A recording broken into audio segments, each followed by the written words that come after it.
भर्गो देवस्य धीमहि धियो यो नः प्रचोदयात्। ॐ गुरुर्ब्रह्मा गुरुर्विष्णु गुरुर्देवो महेश्वरः गुरुर्साक्षात् परब्रह्म तस्मै श्री गुरवे नमः। वर्षा ऋतु आई है, आषाढ़ का महीना। यहाँ पर कुदरत अपना सौंदर्य दिखाती है, वातावरण ठंडा होता है। कई कवियों को कविता लिखने की प्रेरणा होती है। जो भोजन प्रिय हैं वे अच्छा अच्छा भोजन करते हैं। कुदरती सौंदर्य देखने के लिए कई लोग पिकनिक के लिए भी जाते हैं, और जो धार्मिक लोग हैं उनके लिए ये चातुर्मास धार्मिक कार्य करने के लिए, अपने जीवन को बदलने के लिए, व्रत करने के लिए एक सुंदर मौका देते हैं। संत जो होते हैं, साधु जो होते हैं, मुनि जो होते हैं, वे किसी एक स्थान पर रहते हैं और अपने ज्ञान, साधना और तप का लाभ जन जन को देते हैं। इसमें सबसे सुंदर एक कहानी है कि ऐसा कहते हैं कि भगवान ये 4 महीना सो जाते हैं। भगवान सो जाते हैं। देखो ये कितनी अद्भुत कल्पना है। भगवान सबसे ज़्यादा काम करते हैं वो इन बारिशों के मौसम में। अन्न पकता है, जल का संग्रह होता है, जंगलों में रहे जितने भी पेड़ पौधे वनस्पतियां हैं उनको पोषण मिलता है। जो दुर्गम पर्वत है वहाँ पे जो वनस्पति है उनको बारिश मिलती है, वे नवपल्लवित होते हैं। तो सबसे ज़्यादा अगर भगवान काम करते हैं तो इन बारिशों में। और फिर क्या कहते हैं, मैं तो कुछ भी नहीं करता, मैं तो सो जाता हूँ। भगवान सो जाते हैं। ये हमारे ऋषियों ने कहा कि ये सिखाता है बहुत काम करो, बहुत कर्तव्य करो, लेकिन जब कोई तुम्हें कहे तो कहे मैंने तो कुछ भी नहीं किया। ये जो हमारा जो अहंकार होता है कि मैंने किया, और आजकल तो ये बहुत ज़्यादा स्पर्धा है कि करने का कुछ भी नहीं, लेकिन नाम हर में लगना चाहिए। इस प्रकार की व्यवस्था जो कर पाता है वह कुनः कुनेह ये जानता है, ऐसा लोग कहते हैं। तो आजकल यही स्पर्धा है, करो कुछ भी नहीं, नाम पूरा कमाओ। करने वाले जो रहते हैं उनके बारे में कुछ पता नहीं। तो भगवान ये हमें इनडायरेक्टली मैसेज दे रहे हैं, करो, बहुत करो, और जब बहुत करो उस दिन कहो कि मैंने नहीं कहा, निरहंकार बन जाओ। मैंने कई बार वंदनीय माता जी की एक बात कही है। वंदनीय माता जी और कुछ लोग, हम लोग गए थे तो माता जी ने बिठा के हम लोगों को कुछ अच्छी बातें समझाई, और उन्होंने एक प्रश्न पूछा था कि बेटा बताओ, जब बहुत बड़े कार्यक्रम होते हैं और बहुत बड़े स्टेज होते हैं, तस्वीरें निकालते हैं, और तो उस वक्त गुरुदेव कहाँ रहते हैं पता है? तो हम सभी लोगों ने कहा उस वक्त गुरुदेव ये जो स्टेज है ये दीपक के पास रहेंगे या उनकी जो तस्वीर है उधर सूक्ष्म रूप में रहेंगे, या तो ये सो पब्लिक बैठी हुई है वहाँ पे रहेंगे। तो माता जी ने हंसकर बोली कि बेटा, ये जब कोई काम होता है ना इतना बड़ा, तो काम करने वाले व्यक्ति कुछ होते हैं, और ये जो बाद में जो आ जाते हैं स्टेज पे तस्वीर निकालने के लिए, है ना, ये इन लोगों ने ज़्यादा काम नहीं किया होता, लेकिन उन लोग इतना काम करके देखते हैं कि हमने हमारा कर्तव्य पूरा किया, तो फिर स्टेज के पीछे जाके बैठ जाते हैं। उनको भी तो थकान लगती है, वो थकान उतारते हैं, उनको नाम की कुछ पड़ी नहीं। उनका काम है गुरुदेव का काम करना, उनके लिए गुरु पूजन यही होता है, पीछे बैठे हुए रहते हैं। तो बेटा वो थक जाते हैं ना, बहुत काम करते हैं, तो जब काम करके थक जाते हैं ना, तो गुरुदेव इधर तस्वीर निकालने के लिए आगे किधर नहीं रहते। वो जो सेवक काम करके थक गए हैं, उनके पैर दबाने के लिए रहते हैं। तो हमको आश्चर्य, माता जी गुरुदेव पैर, बोलता बेटा ये रहस्य है। गुरुदेव को लगता है कि बेटों ने इतना काम किया, अब उनका भी तो कर्तव्य है, वो भी उन्हें सुख पहुंचाएंगे, उनको आराम देंगे, और ये सूक्ष्म प्रक्रिया अपने आप चलती है। तो गुरुदेव वहाँ पे रहेंगे। अगर आप बोलोगे वो गधे गधे की तरह काम किया, तो उन गधों के पैर दबाने के लिए गुरुदेव पीछे रहेंगे। देखो ये बात बहुत ही रहस्यमयी है, और ये सीक्रेट भी है, और एक सूत्र भी है। काम करो लेकिन काम का दिखावा न करो, और काम न करो और काम का दिखावा कभी मत करो। और देखो ये इतना बड़ा कार्य चल रहा है गुरुदेव का, कोई सोच भी नहीं सकता। तो आप ये मत समझो कि जो दिख रहे हैं, जिनके नाम सुन रहे हैं, वही कर रहे हैं। ऐसे कई लोग हैं जो काम कर रहे हैं, न वो अपना नाम बता रहे हैं, न उनको इसकी परवाह है। उनको इतना ही पता है, मैं मेरे गुरुदेव का काम कर रहा हूँ, मैं मेरा कर्तव्य निभा रहा हूँ, बाकी कुछ भी नहीं चाहिए। और ऐसे लोग क्या कर रहे हैं, ये जो बड़ा कार्य है, ये युग निर्माण की बात करें, ये सब ऐसे लोग करते हैं। तो जिस तरह बारिश बरसने पर प्रकृति सब कुछ करती है, परमात्मा सब कुछ करता है, और भगवान कहता है कि मैं सो गया। और आपको मालूम है चातुर्मास में संत लोग किसी स्थान पे आ जाते हैं, साधु लोग भी अपना जो ट्रैवलिंग है वो बंद कर देते हैं। नहीं तो क्या होता है, मुनि और साधु चलते रहते हैं, एक गांव से दूसरे गांव, एक एरिया से दूसरे एरिया, लेकिन बारिश में नहीं। और इसका कारण शायद यही होगा कि जब बारिश पड़ती है तो पहले के ज़माने में पूरा गांव का और जंगल का एरिया होता था। नदी या झरने जब बारिश होती थी तो उछल उछल के आते थे, कोई सलामती नहीं होती थी, रास्ते सब बंद हो जाते थे, और खाने पीने में भी सहम आता था, क्योंकि खाने पीने में वनस्पतियों में जीव जंतु लग जाते थे, उनकी हिंसा न हो जाए। ये सारी छोटी छोटी चीज़ों का ध्यान रख के वे क्या करते थे कि भाई 4 महीना ये कहीं पे ठहर जाए, और अपने ज्ञान का, अपने तप का और अपनी साधना का लाभ जनता को पहुंचाए। और आप देख रहे हो कि आज भी गाँवों में थोड़ी सी बारिश होने के बाद आसपास के रास्ते बंद हो जाते हैं, पानी भर जाता है, नदियों में उफान आती है।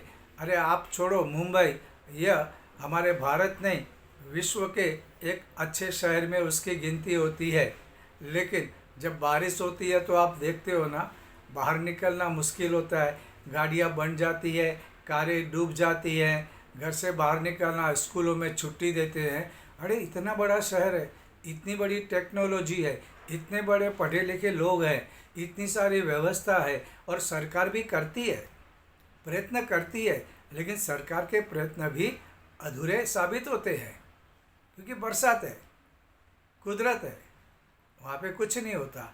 तो उस ज़माने में क्या होता होगा, वहाँ तो पर्वत चढ़ने हैं, बीच में नदियाँ आती है, ऊपर से वाटरफॉल पड़ता है, झरने आते हैं, कीचड़ होती है, पाँव अंदर घुस जाते हैं, आदमी कुछ नहीं कर पाता है। ऐसे में इन्होंने प्लान किया कि भाई उस समय सब धार्मिक, क्योंकि यज्ञ होते तो यज्ञ खुले में होते थे, तो भाई इन बारिशों में यज्ञ नहीं करना है। धार्मिक व्रत, अच्छा, अधिकतर धार्मिक व्रत या अनुष्ठान होते थे तो उसमें यज्ञ होना जरूरी है। यज्ञ के बगैर कोई संस्कार नहीं होता था। तो उन्होंने कहा कि भाई ये 4 महीना ये सारी चीज़ें नहीं करनी है। अच्छा, करने से कोई पाप लगेगा ऐसा नहीं मानना है, लेकिन उन्होंने आदेश दे दिया, और ये आदेश बहुत ही व्यवहारिक था, बहुत प्रैक्टिकल था उस ज़माने में। तो उन्होंने कहा दिया कि भाई ये 4 महीना आपको कुछ नहीं करना है। और इसलिए अभी अगर ऐसी व्यवस्था हो सकती है तो करेंगे, तो कुछ पाप लगेगा ऐसा नहीं समझना है। लेकिन आप सोच सकते हैं कि उस ज़माने में जब ये नीति नियम बनाए गए, उस वक्त वातावरण कैसा था, कुदरत कैसी थी, और कोई भी टेक्नोलॉजी नहीं थी, और कितना भयंकर है ना। अभी भी आप गांव में जाओगे तो बारिश आती है, बाढ़ आती है। आप कभी इवन मुंबई के आसपास के एरिया में भी जाओगे तो भी बारिश में आपको खतरनाक नज़ारा देखने मिलता है। तो अच्छा है कि आप सलामत रहो, अपने इधर रहो। खाने पीने के बारे में भी व्यवस्था कर दी, उसके लिए पूजा विधि की भी अलग व्यवस्था की गई, उस मौसम को देखते हुए, प्रकृति के नियमों को देखते हुए, और उस समय के जो वातावरण थे, व्यवस्था थी, व्यवहार था, उसको देखते हुए। तो अपना ये करना है कि किस तरह परिस्थितियाँ होती है उसके हिसाब से मन स्थितियाँ बन के अपनी कार्य पद्धतियाँ बनाकर हम सरल जीवन जी सकते हैं। और दूसरा जो हमारे ऋषि मैसेज देते हैं कि भाई भगवान सबसे ज़्यादा काम करके कहता है मैं सो गया। हमको भी अपना कर्तव्य निभाना चाहिए, अपनी ड्यूटी निभानी चाहिए, और फिर भी अहंकार नहीं रखना है। क्योंकि आप अहंकार रख के अगर आप उसकी क्रेडिट खा जाएंगे, आपका पुण्य भी कम हो जाता है उसी समय, और आपस में कलह होते हैं। आजकल आप देखते हो कि कुर्सी के लिए इतने सारे कलह होते हैं। तो अध्यात्म तो मन की शांति के लिए है, अपने जीवन के विकास के लिए है, और समाज को आगे बढ़ाना है। आजकल हम लोग देख रहे हैं कि परिवार और समाज में जो कुछ भी हो रहा है वो कुछ ठीक नहीं हो रहा है। आजकल हम न्यूज़पेपर पढ़ते हैं तो पति और पत्नी के बीच में एक दूसरे का खून कर देते हैं, एक दूसरे के गले का खून पीते रहते हैं। लड़के लड़कियां का प्यार नहीं होता तो एक दूसरे पे एसिड डालते रहते हैं, और ये रोज़ सिलसिला चलते रहता है। पेपर में कुछ बातें आती है, पे कुछ बातें नहीं आती है, मीडिया में कुछ बातें आती है, कुछ बातें पता नहीं चलती है, लेकिन ये चलता है। और ये बहुत भयंकर समय आया है। इसमें हमें जो परिवार निर्माण और समाज निर्माण की जो बात है, और उसके लिए व्यक्ति निर्माण, ये सारी चीज़ें बोलने की न होते हुए भी हमारे जीवन में होनी चाहिए। और ये अगर बोलने से, देखो मैं एक परिवार के बारे में एक सेमिनार रखा था कि हैप्पी फैमिली कैसा बनाने का। तो उसके जो प्रवचन करने वाले थे वे बहुत बढ़िया थे, उनकी टीम भी बहुत अच्छी थी। लेकिन कुछ दिनों के बाद मैं उससे मिलने गया तो मुझे मालूम पड़ा कि उसकी बीवी उसको छोड़ के चली गई है। अब देखो क्या होता है कि वो तो परिवार निर्माण की बात कर रहा है, लेकिन उसके जीवन में ये कैसा ट्रेजेडी था कि वो साथ में नहीं थी। और कभी कभी मैंने ये भी सुना है, शराब का व्यसन छोड़ने के लिए जो प्रवचन देता है, रात को उसको भी व्यसन के लिए शराब चाहिए। ऐसे सब नहीं होते हैं, लेकिन कुछ लोग होते हैं। कभी कभी कथाएं होती है रामायण और भागवत की, वहाँ के तबले बजाने वाले या संगीत बजाने वाले को भी थोड़ा सा नशा चाहिए, तभी वो असली मज़ा दे सकते हैं। तो क्या हो जाता है कि अगर हम लोग जीवन में सच्चे बने, और हम भी, अगर मैं परिवार निर्माण की बात करूं तो पहले मैं अपने परिवार को देखूं। कि खुद के लिए जीने की जो बातें हैं ना, वो गलत, एक दूसरे के लिए जीने का अंदाज धीरे धीरे भूलते जा रहे हैं। आजकल हम लोग देख रहे हैं कि घर में भी जब खाना खाने बैठे तो सुख दुख की बातें नहीं होती हैं। अब बच्चा रहेगा या यंग लड़के रहेंगे, वो मोबाइल देखते देखते खाने खाएंगे, और माता पिता वो अपना काम करते करते, बातें करते करते, या तो कभी कभी चुपचाप, कभी कभी अनबन में भी खाना खाते रहते हैं। उससे क्या होता है, वो अनाज जो संस्कारित होना चाहिए वो नहीं होता है। घर घर कैसा होता है कि आदमी अपने सारे सुख दुख भूल के वहाँ फ्री हो जाए। वहाँ पे कुछ कानून नहीं होते हैं। जहाँ उसे सर कंधा चाहिए, सर रख के रोना है तो वो रो सकता है। वैसे दोस्त भी आजकल मिलना बंद हो गए। फेसबुक पे 5,000 लोग तो रहेंगे, लेकिन असल में 2 मित्र भी नहीं रहेंगे जिसके कंधे पर वह रो सके। ये परिस्थितियाँ होती आ रही है, तो इसको इतनी आसानी से नहीं रहना चाहिए। इसको गंभीरता से हम लोग जो प्रभु कार्य कर रहे हैं, ये सिर्फ कुछ बातों के लिए नहीं होता है, कुछ व्यवहार के लिए भी नहीं होता है, कुछ लोगों के लिए भी नहीं होता है, ये सबके लिए है। ये परिवार निर्माण की छोटी छोटी बातों को हम समझे, हम अपने जीवन में उतारे। हमको दूसरों को कहने में तो अच्छा लगता है, हम हमारे जीवन में इसके बारे में गंभीर नहीं होते। बहुत सालों सालों भर भी रहने के बाद भी हमारे अंदर ये जो फ़र्क आना चाहिए वो नहीं आता है। और दूसरा, हम समाज में, जिस समाज में रहते हैं उनके साथ भी एक अपनापन होना चाहिए। ये अपनापन जो है ये धीरे धीरे कम होते जा रहा है। कोई किसी को पहचानता नहीं है। हमारे यहाँ एक भाई थे, हमारे दोस्त, वो कतार में 40 साल रहे थे। तो उन्होंने एक प्रसंग कहा, आज सवेरे की बात है। उन्होंने कहा कि हमारे इधर एक बहुत बड़े अच्छे कंपनी के मालिक थे, लेकिन वे बहुत ही नम्र थे। तो वो जब भी आते थे तो लिफ्ट मैन हो या दरवाज़ा खोलने वाला हो या डोर कीपर हो, वो सभी मजदूरों से अच्छी तरह बात करते थे। कैसे हो, क्या सब चल रहा है, घर वाले कैसे हैं, तुम्हारा स्वास्थ्य ठीक है। वो जाते समय भी और जब बाहर भी निकलते थे तो यही बातें करते थे। अगर आप ये बात आप देखोगे, आप अगर गुरुदेव को याद करोगे, वंदनीय माता जी को याद करोगे, श्रद्धेय डॉक्टर साहब को याद करोगे, तो वो जब मिलते थे तो वो हमेशा कहते हैं आप कैसे हो, घर वाले कैसे हैं, और उनको नाम भी याद रहता था। इवन शांति कुंज के प्रतिनिधि आते हैं तो ये यही पूछते हैं कैसे हो, घर में कैसे है, माता जी कैसे, पिताजी कैसे, और उनको नाम भी याद है। हमारे दोस्तों के नाम भी उनको याद रहते हैं। हम कभी कभी हमारे दोस्तों के नाम भी भूल जाते हैं और उनके बारे में बोधर करना, केयर करना भी भूल जाते हैं। लेकिन शांति कुंज के लोग आएंगे तो आपको पूछेंगे कैसा है, आपका मित्र कैसा है, कैसा चल रहा है। इससे क्या होता है, आत्मीयता बढ़नी चाहिए। परम पूज्य गुरुदेव ने आत्मीयता के ऊपर बहुत जोर दिया। अभी आजकल ये आत्मीयता हम लोग भूलते जा रहे। एक दूसरों के सुख दुख के बारे में हम लोगों को ख्याल नहीं आता है। कभी कभी क्या होता है, हम एक परिवार के हैं। ये परिवार शब्द क्या है, अभी तो परिवार में भी कोई बीमार पड़ने के बाद कुछ मेंबर उसमें इंटरेस्ट नहीं लेंगे, बोलता हमारा काम नहीं है। लेकिन जब गायत्री परिवार के, मुझे याद है कि कोई मित्र के माता पिता बीमार पड़ते थे तो अगर वो बाहरगाँव है तो ये सब पहुंच जाते थे और अस्पताल लेके जाते थे या तो उनका ट्रीटमेंट करवा लेते थे। क्या होता है, ये परिवार सार्थक होता है। ये परिवार सिर्फ सत्संग करने के लिए या भोजन करने के लिए, समूह भोजन के लिए बना, ऐसा नहीं।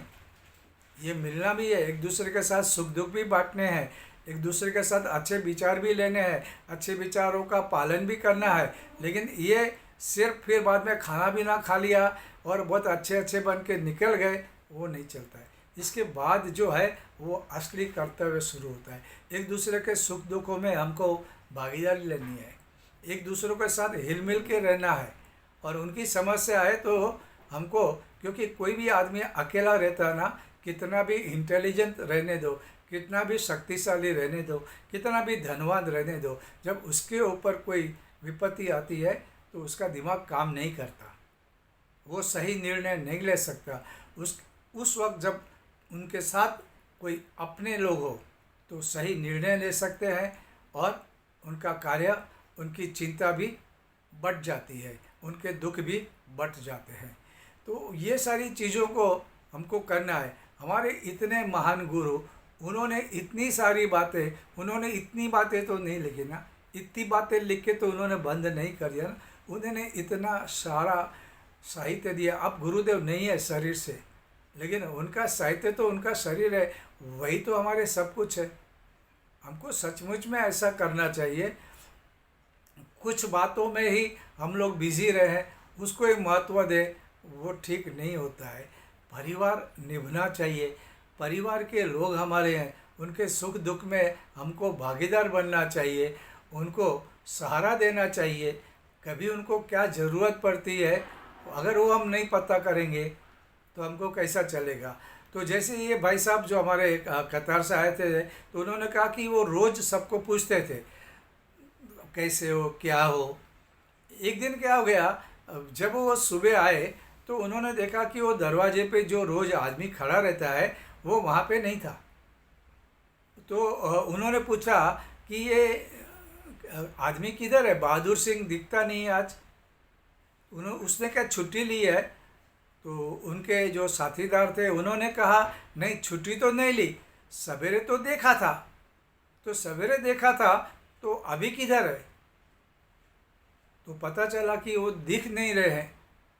तो मालिक ने कहा कि नहीं नहीं, ऐसा नहीं, ज़रा देखो किधर है, कहीं मुसीबत में तो नहीं है, कहीं किधर गिर तो नहीं गया, ज़रा आप देखो। देखो ये अपनापन, ये आत्मीयता, ये आत्मीयता जो आजकल परिवार में दूर हो रही है। जब अपने पत्नी पत्नी में आत्मीयता नहीं है तो ये आत्मीयता का विस्तार देखो। ये एक आदमी कतार जैसे, जहाँ पे मुझे मालूम नहीं उन्होंने कुछ पढ़ा था या नहीं पढ़ा था, लेकिन उन्होंने कहा नहीं, वो उसको देखो ज़रा, उसको खोजो। और जब उन्होंने खोज लगाई तो उनके इधर एक स्टोर रूम होता था, जो जिसके अंदर बहुत सारी चीज़ें रखी जाती थी और वहाँ पे एसी रहता था। तो वो चीज़ उसमें कैसा था कि वो आप अंदर से, बाहर से आएंगे तो अंदर जा सकते हैं, लेकिन बाद में अंदर से आने के लिए आपको दरवाज़ा बंद हो जाता था। अब ये किसी कारण से ये अंदर गया था और दरवाज़ा बंद हो गया, दरवाज़ा खोल नहीं पा रहा था। और एसी में आप ज़्यादा घंटा रहेंगे, उसमें क्या होता है कि एसी चलता है और चीज़ों को संभालने के लिए कुछ केमिकल भी छोड़ा जाता है, तो आप ज़्यादा देर वहाँ पे नहीं रह सकते। अगर ज़्यादा देर रहेंगे तो आप मर जाएंगे। तो जब इन्होंने खोला तो ये आदमी करीब करीब मरने के लिए तैयार था, वो एकदम बेहोश हो गया था। इन्होंने दरवाज़ा खोला और उसको बाहर निकाल के लाए और उसको अस्पताल में ले गए और वहाँ पे अच्छा हो गया। ये क्या था? ये आत्मीयता थी। और वो ये दिखावे के लिए नहीं।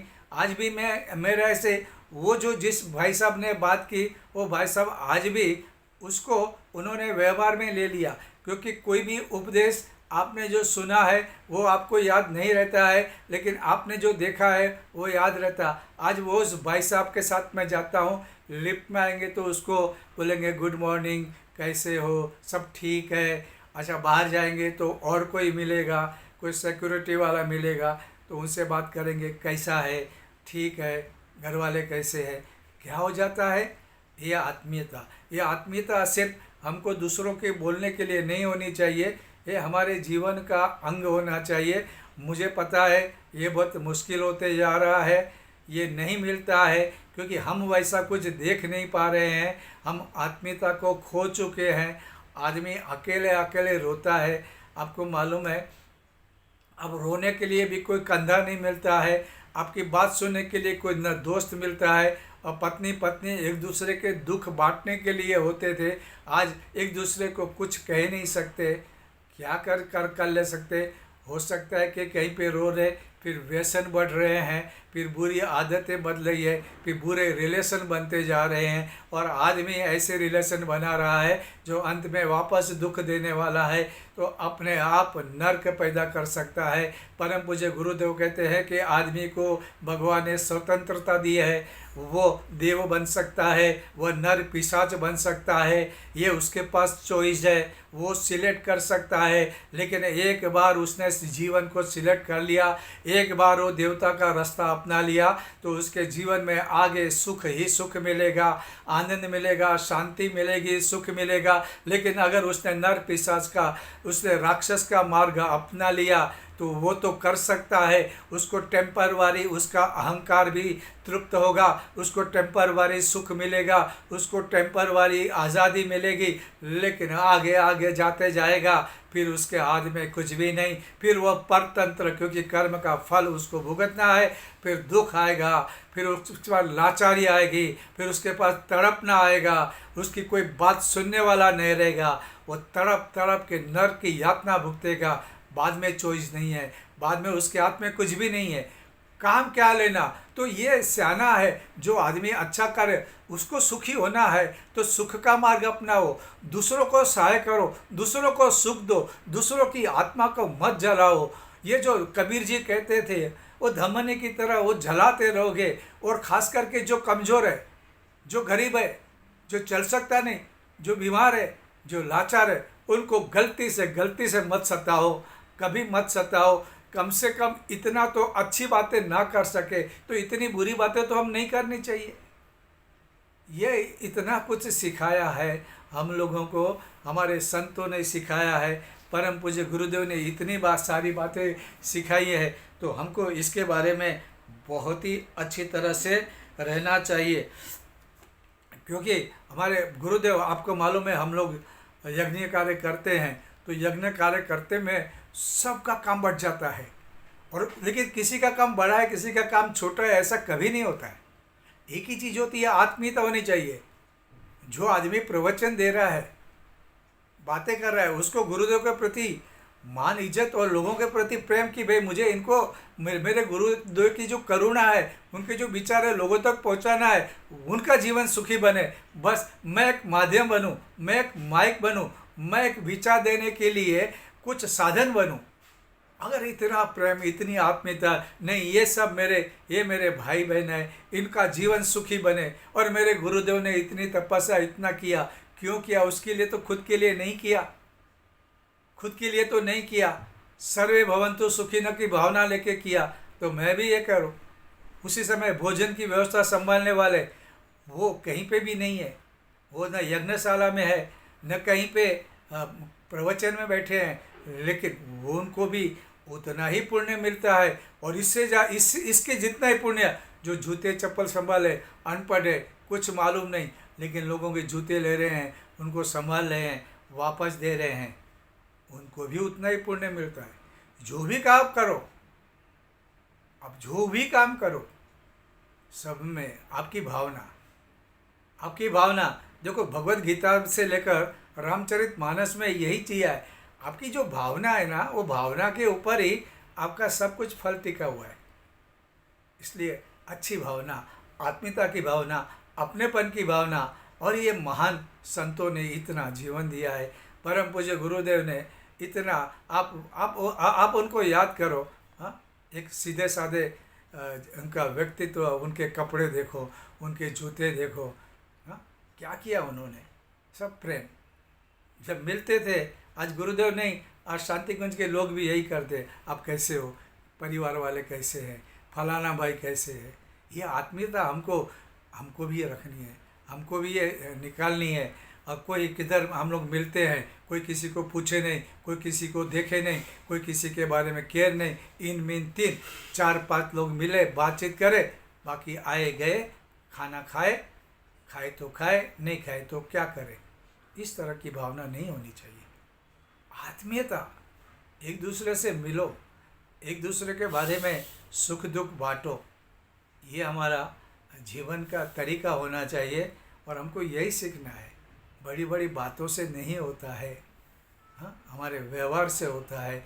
और जैसे मैंने आपको कहा कि ये आदमी कतार जैसे देश में रह के वहाँ पे जो उन्होंने व्यवहार देखा, आज वो अपने जीवन में आज बहुत खुशी से, सवेरे हम साथ में रहते हैं तो लेफ्टिनेंट को पूछेंगे कैसे हो, गुड मॉर्निंग, कैसा है, और उनके चेहरे पे प्रसन्नता रहती है, और उस सुनने वालों को भी प्रसन्नता रहती है कि भाई ये इतना बड़ा साहब, हम गरीब लोग नौकरी कर रहे हैं, लेकिन हमको गुड मॉर्निंग बोल रहा है, हमको पूछ रहा है हमारे परिवार के बारे में। और क्या होती है, ये प्रसन्नता बढ़ती है। जैसे हम गायत्री परिवार में बात करते हैं ना, ये LIC के एजेंट की तरह, अगर उसको खुशी मिल रही है आपके व्यवहार से, उसकी खुशी का एक अंश भगवान आपको जीवन में ऐड कर रहा है। और परम पूज्य गुरुदेव ने कहा था दुर्भावनाएं प्रतिध्वनित होती है। अब अगर दूसरों के लिए बुरी भावना छोड़ रहे हो ना, तो एलआईसी के एजेंट की तरह भगवान वो दुर्भावनाएं आपके जीवन में भी उसका अंश देते जाएगा। आपको दुख, कष्ट, पीड़ा, पतन और रोग आपको निभाने हैं। फिर मत करो ना ऐसा, क्यों करने का। अगर गुरु तुमको गाइड करा तो तुम गुरु किसके लिए बनाते हो? उनकी बातें सुनो। गुरुदेव कहते हैं कि मेरे पास रहने से कुछ नहीं होता है, मेरे पास मच्छर भी रहते हैं, मेरे पास वही रहता है जो मेरे विचारों को समझता है, उसका पालन करता है और वो व्यवहार में निभाता है। और वही तो असली गुरु पूजा है। अभी अभी गुरु पूजन करेंगे हम लोग, गुरु पूर्णिमा आएगी, तो क्या करना है? बहुत ज़्यादा फूल सजाएंगे तो हम भक्त होंगे, 2 फूल से पूजा करेंगे तो हम भक्त नहीं होंगे। अरे भक्त तभी होंगे जब उनके विचारों को हम जीवन में अपनाएं, उन्होंने जो कहा वो करें, हम सचमुच में गुरु पूजन कर पाएंगे। माता पिता की पूजा भी ऐसी ही होती है ना। मातृदेव व पितृदेव भाव से क्या होने वाला है? उनकी सेवा करो, उनके सपने पूरे करो, कर्तव्य निभाओ, यही है। कल ही एक भाई मुझे बोला कि रमणीक भाई मैंने अपने माता पिता की बहुत सेवा की है। बाद में उन्होंने बोला सॉरी, सेवा शब्द गलत बोला, ये तो मेरा कर्तव्य था। ये क्यों मन में विचार आया कि मैंने सेवा की? ये तो कर्तव्य है। ये देश है जहाँ मातृदेवो भव पितृदेवो भव कहते हैं। माता की सेवा करने का तरीका, पिता की सेवा करने का तरीका, गुरु की सेवा करने का तरीका, ये हमको समझना चाहिए और अपनाना चाहिए। उसी में हमारा भी भला है और हम कुछ कर पाएंगे समाज के लिए। वरना बातों करने से कुछ भी नहीं होता है। रात चली जाती है, बात चली जाती है, कुछ नहीं होता। तो इनको हम समझे। ये बरसात का मौसम, ये गुरु पूर्णिमा आ रही है। हम अपनी सोच को, हमारे जीवन को, हमारे व्यवहार को वैसा बदलें। आज के लिए बस